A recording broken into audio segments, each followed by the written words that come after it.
concluded our Thursday practice. It was a good week. Our guys worked really hard. As I probably mentioned to you, we had an adjustment to our schedule yesterday where our guys had to come in early after a late afternoon practice. I thought they did a great job of handling, the schedule and, being flexible with it. Look, they know what the situation is. They got to go on the road in the SEC, and it's never easy. Whoever the opponent is, it's a great challenge. You're going to go into a environment that is always difficult, regardless of who the opponent is, and you're going to get a great challenge. So all those things are part of it. But at the end of the day, you've got to execute at a high level in offense, defense, and special teams. And so to execute at a high level is you got to have great habits in terms of how you've prepared.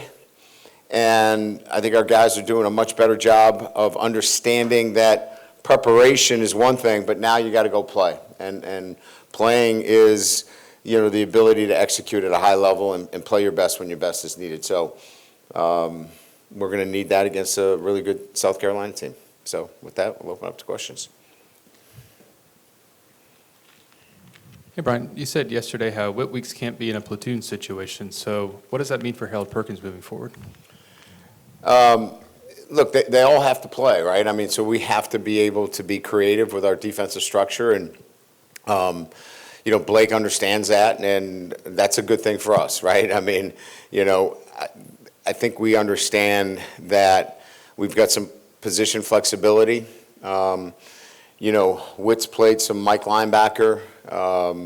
Harold's played Will. He's played some Sam. So we've got great flexibility with both those guys. So, we just feel like, it's important that the guys that are playing their best get on the field. And so I think that kind of addresses the comments that I made relative to, keeping him on the field. Of course, he's not going to play every single play, but, I think making sure that,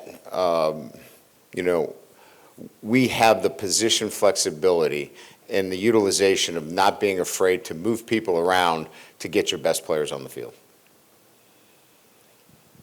Hey, Coach. Yeah. Just curious, when Zai was out and he was injured, what were you missing in that cornerback room without him? And now that he's back, what are you gaining? Well, certainly experience, right? I mean, he was an experienced player who was really ascending when he got hurt. He is, I would say one thing, is extremely coachable. He does what he's asked to do. He's physically stronger than the younger players. He's obviously a mature player. He's played a lot of football. And I'd say more than anything else, just had a lot more snaps and was beginning to have a lot of success. And so confidence would be the other thing that he brought to that room. But let's be careful now. I mean, he's coming off an ACL, and he's not ready to play 70 snaps. It's still going to be a situation where, he's going to have to be platooned there. But he's making great progress, and he's a guy that we feel like, with more time is only going to get better. Coach, in regards to Harold and Greg and Whit, is there a possibility that all three of them could be on the field at the same time? Is 4-3? Oh, sure. Is 4-3 Absolutely. in your bag? Yeah, especially teams that are playing, a much more, look, and you saw it against Nicholls State, right? A run-first kind of offense where the quarterback, is central to the run game. You can see a lot more three linebacker sets. The nickel, as you know, has been, part of the defensive configuration because there have been so many, spread offenses. And now that we're seeing a lot more tight end oriented in the core, some two tight ends. You look at Tennessee, for example. Everybody talks about Tennessee's offense, and it's an outstanding offense. But, they're running a lot of, 12 personnel. And if you're a nickel against them, you're in trouble. So I think you're seeing a lot more three linebacker sets. Now, I think we all know that, the coverage variations begin to shrink a little bit. So, from an offensive standpoint, that's why we love 12, with the tight ends that we have. So, long story short, yes, you're going to see a lot more three linebacker sets because of the offenses that we're seeing. Coach, a couple of them over here. Yes. Defensive stats, Brian, really have not been what we thought we would be. You'd have sacks, pressures. How aggressive can you get defensively? And on the flip side, offensively, they seem to be bringing a lot of pressure. What's that going to force you, Joe, and Nuss to do to get rid of the ball quicker on Saturday? Yeah, I guess, if you look at the USC game, we had a lot of balls that were deflected. Our havoc rate was really high. And so havoc rate is pressures, blocked balls, balls on the ground. We had a lot of havoc against them. Nicholls State is not a team that you're going to get a lot of those. They're run first, control the football. You're trying to get them off the field. So, those are a little bit misleading. This is an offense that is, again, not one that's going to sit in the pocket. The ball's going to come out. They're going to move the quarterback. It's important for us defensively to really do a great job against the run and limit the explosive plays. If you look at the Kentucky game, it was the explosive plays that really put them in a bad situation, especially early on. They blew a coverage early on. So limit explosive plays, do a great job against the run, get the quarterback down on the ground, and handle their tempo as well. I think that's very, very important to us. And then you had a question on the offensive side, I'm sorry? They're sending a lot of pressure to get rid of it quicker. So, again, I think we've talked about their two ends, outstanding defensive ends. They're elite pass rushers in the SEC, but that's not new to our two tackles. They're veterans in this league. They know that it's going to be a challenge for them. And look, it doesn't come down sometimes just to the two tackles, right? It's the pressures inside, and I think Nuss has done a nice job of setting our protections and recognizing it. And I don't know. He's gotten knocked down a couple of times. I don't know if we've given up a sack, and he's going to get the ball out of his hands pretty quick.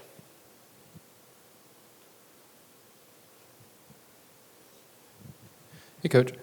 With a guy like Dominic McKinley, who has so much physical potential, like how do you manage his development this season, and where do you kind of need to take him? Is it sort of like play it slow, and like just how do you kind of get him to where you need him to go? So he's had a bit of a setback with turf toe, and it's been fairly significant. He's getting scarring down on that joint, which is allowing him to do much more. He's on our demo squad right now, and he's doing a really good job. He's a young man that we have an eye towards playing this year, but we got to get him healthy first. And there's a lot of things going on in your first year, right? He's playing college football. He's going to class. Now he's dealing with an injury for the first time. But his future is bright. But it's going to take a little bit longer to get him there. I'd say that, it's probably another week or two to get this toe where, he really can be powerful with it. I think after that, we're going to accelerate him as quickly as possible and see where that takes us. Coach, Jacobian Gillard was obviously, a leader in that defensive tackle room, not only from a stats perspective, but, vocal leader. Saw that in fall camp and stuff. How has that position group responded this week? Has anybody kind of stepped up and kind of taken command of that room? Yeah, I think, when you look at that group, Gio's a veteran, Paez, even though he's here for the first time. Parrish Shand is going to take some snaps in there. He's a veteran and a leader for us. Look, I think we could talk about a lot of different guys in there the most important thing is we've got a great leader in Bo Davis. And, he's helping those guys really understand how important their role is. Because we've got some young guys that are going to have to step up and play substantial and meaningful snaps for us.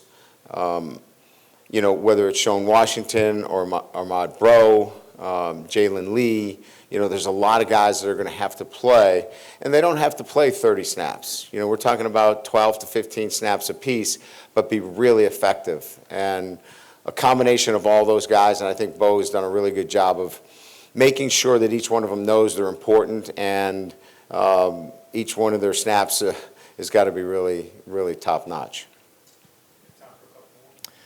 Coach, Deshaun Womack's name popped up on the injury report with Westweek and a few others. How are they sort of progressing throughout this week? He was moving around today. We'll issue our final report. When does that come? The new SEC rules, when does that come out? 9 minutes before kickoff. You'll know 91 minutes before kickoff because he's, usually tells you guys. Probably going to get fired now. Yeah, he's fine with it. You should see his severance. It's huge. But we'll have he's probably more like a game day decision. Good? I get one, is that cool? I don't know. After doing that storm chaser thing, I'm not really sure if I could take you serious about sports questions, but I'll look the other way. I got demoted. Just with the run game, I know kind of the conversation has been, teams have been loading up the box, 7, 8 guys in there, so you want to let Nuss use his arm, make plays. How are you kind of approaching it this week in terms of, picking your spots and balancing, the pass and the run when there's opportunities? Yeah, I've answered this question a lot, and look, let me be clear. There are times you have to run the ball with extra hats, right? The guy that's the running back gets a scholarship, and he's got to make a guy miss here, sooner or later too. So I don't want to paint the picture that we're never going to run the box with 7 guys. But if it's clear that you're going to get man coverage and they are committed to that, then there are better alternatives for us. But we're certainly going to look at trying to find a way that we can get the kind of balance where they have to respect everything that we do. And look, there are some games that you just don't need to do that because you can exploit matchups, and then there are some you got to run the ball in there regardless. And I just don't want to paint a picture that, well, we're never going to run the ball unless the numbers are exactly right. That's not true. But we are going to be tactically smart about what we do, and if we get a tactical advantage relative to those numbers, one way or the other, we're going to lean towards that.